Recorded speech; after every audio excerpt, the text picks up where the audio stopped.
and everybody would be concerned if marine life was going to be impacted to the point where you couldn't enjoy marine life anymore. The gray whales migrating, or the orcas that are so enjoyable. Everyone, I think, knows that it's because of the salmon. There's no, it's in fact, Andrea and I were talking about the other day.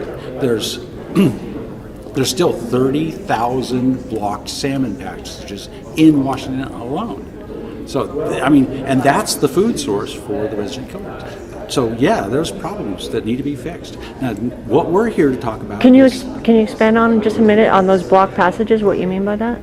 Oh, Sure. so salmon have to go upstream, of course, to spawn. And historically used spawning areas, and this is more, yeah, they're no longer accessible. This is more Andrea's bailiwick than mine.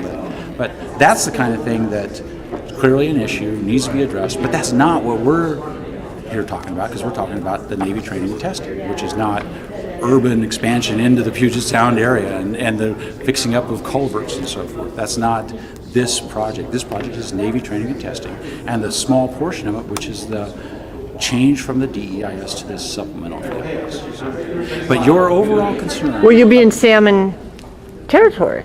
No. Well, you mean offshore? Offshore, in the offshore marine water. In the- Yes, The but types not of necessarily as far offshore as our activities are. the types of activities that we're talking about for that Navy's been doing for years. There's lots of research that's been done in the last 8 years in Hawaii, Southern California, the Atlantic, around Norfolk and so forth, where the best bang for the buck could be for the research dollars that were being spent. And where those places are, where there's intensive Navy training and testing, just like we're talking about up here, there's no indications of long-term impacts to the marine species that you're so concerned about.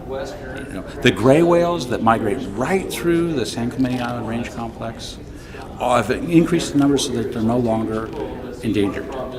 People are worried and come to these meetings and say, I'm worried about the gray whale migration, and I don't want the gray whales to stop migrating. They're not going to stop migrating because Navy continues to train and test as they've been doing for 30 years.